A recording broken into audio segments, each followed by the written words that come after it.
Hey there, beautiful hearts. Welcome to the midday moment. Yay! Listen, just as you need your physical exercises so that your body can show up when and where and how you need it to show up and function, you also need your spiritual exercises so that your soul, your mind, your thoughts are productive, your filters are healthy. We call the soul your mind, your thoughts, your intellect, your filters, your feelings, your emotions, how you're emoting through things. That's very important. That's not small, that's big. That's a part of your human self. If you don't have them, you're not being human. And your will. We call those four components your soul. Your will is how you then act out all of the thoughts and feelings that you are navigating. So you need your soul to be healthy. And so I share some of my reflections from my spiritual exercises out loud to encourage you. There are a number of specific definitions that we give to these spiritual exercises, but in summary, sometimes I just say my meditation work or my prayer work. Okay. Now, yesterday was a really, really, really good review. And so you can go back to, we did affirmations 182 through 187 yesterday, and we did a full review. Okay. Today is shorter. We're just going to do day 188. So I've been studying for a few weeks. I've been including as a main part of my study these 1 day empowerment affirmations from Kingdom 365. Kingdom is a system understanding that you are a divine presence. Kingdom, you are divine presence, you are royalty, you are divine, you are a divine presence in the earth, and you have a domain that you are to operate in. And so kingdom, compound word, king's domain. Kingdom is about a system, understanding your being as a divine being. It doesn't mean you always act like a divine. In fact, you're fully human and fully divine. The goal is to let your divinity lead more than your humanity. Humanity is good, some good stuff, but humanity cannot lead. You're fully human. Your fully human self cannot lead. Your fully divine self must lead your fully human self. That's why we do our physical and spiritual exercises, all right? And so you have a catalog of affirmations here that I have been sharing, and that you can, if you don't have a copy of this, if you don't have your own catalog, you can get for somebody else. In fact, I've got somebody that I'm going to order one from for. It's called 365, Kingdom 365. All right. It's authored by Dr. Gerard R. Pulley. Some of you know that I study with Dr. Pulley, so you can get your copy at drpulley@gmail.com. DOCTOR Pulley, Pulley, at gmail.com. Okay. So we are on day 188. Day 188, the affirmation is just share a little bit of my reflection and then we're done. Okay. Day 188. When planting a new harvest or for a new harvest, you're looking to do something different. So you're sowing the seeds to do something different.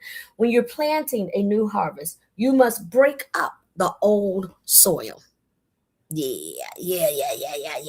Background scripture for this is Hosea 10 and 12. You got to break up the fallow ground. Now, that means you've got some courageous and tough decisions to make. When you're aiming to do something new in your health, for your body, when you're aiming to do something new in the navigation of your relationships, professionally, socially, romantically, with your family, when you're aiming to do something new financially, this can be in your personal life. This is for your job, your career, your vocation, all of that.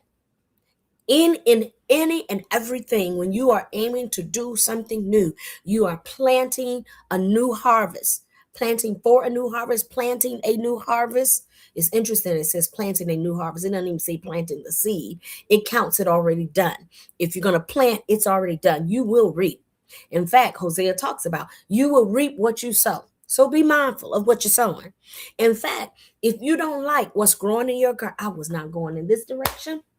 If you don't like what's growing in your garden, replant. You need to plant for a different harvest. If you don't like the things that are growing up in your life, man, I don't like that. I don't like that. I don't like. Okay, plant a new harvest. Go ahead and plant a new harvest. You're in control. You're in control of your garden. Now, you're not in control of their garden, but you're in control of your garden.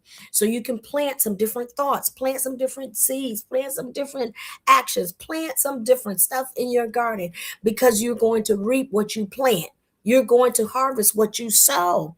So plant some new things if you don't like what's been coming up in your life. This always happens. This always happens. On my job. If everybody out to get you on your job, you need to plant differently. You need to plant different. You've given too much power to all these people. Every time you get a new job and everybody is against you, and you have not found a way to overcome that to get a new harvest, then no matter what they think, I thrive. Your thoughts do not dampen my thriving. You're not in control of my thriving. No, no, you're not. I may have to navigate it, but you're not in control of my thriving. And so, if you're going to plant, as you plant a new harvest, you also have to break up the fallow ground. That means you got to break up some stuff. You got to leave some stuff. You got to destroy some stuff that you used to do. How you used to do it. The policies by which you did it before. The principle by which you did it before. It's very common in current day to have a mentality, I'm gonna get you before you get me, or we say match that energy. You have to break that up. You're gonna have to break that up. You got to break that up. You got to break up that thinking, destroy that thinking, so that you can get to a new thought, which is going to give you a new harvest. Just if you are bound to old ways, you can't get a new harvest. Well, this runs in my family. Listen to your vocab. This runs in my family. Well, that's just life. That's just life. One of the things I love about biographies and documentaries, because I love hearing people's story, how they broke up the fallow ground. The community said you can only do this. The family said you can only do this. America said you can only do this. Da da da da da da da. Break up the fallow ground. Break it up. Break it up inside your mind. Break it up. Get rid of it. Chop it up. Chop it up. Get rid of it. Because until you do so, you can't forge ahead. One of the biographies that comes to mind, I gotta go. One of the biographies that comes to mind, I've seen so many, but one is the comedian Dick Gregory. My gosh, I love that biography. He talks about how he turned different things. People picked on him in school, and he started making people laugh so he wouldn't get beaten up.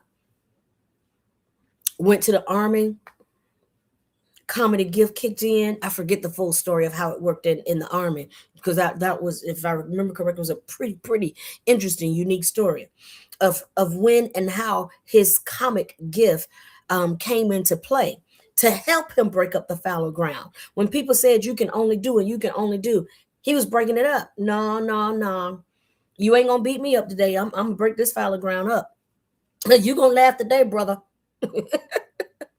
In the military, I forget what it was, but he came through, and it gave him favor after favor. He was able to plant a new harvest for his family, for his legacy. I'm not saying you gotta like everything he did and say it, but he broke up some fallow ground. He broke through. And he broke into places that didn't have to. Oh my goodness. One of the things, I gotta go. Oh my gosh. One of the things was, if I remember correctly, there was a show. What was the show? I don't wish to miscall the show. It may not have been Johnny Carson. It may have been another late night show where no Black person had ever sat on the couch. You were good enough to perform, but you were not invited to sit on that couch. And they kept calling Dick Gregory. So and so, I can't remember the person's name. Oh my gosh. Somebody famous, y'all know the name. So and so calling you, want you to come in and perform. And he wouldn't take the call. So then the person, if I remember correctly, the person themselves called, the host of the show called, this is so and so. I don't know if you thought it was real or not, but we want you on the show. He said, no, I can't come on your show because you don't let Black people sit on your couch. Let me tell you something. That man, he was breaking up the fallow ground. That man said, come on. And if I remember correctly, y'all go back and research this when this is over. Dick Gregory was the first person to sit on that particular couch late night show. It's easy to find, I'm sure. I wasn't planning on going in that direction, so I didn't have all my notes together, okay? But let's look it up. I promise you. I promise you I'm this much aligned with what that story is.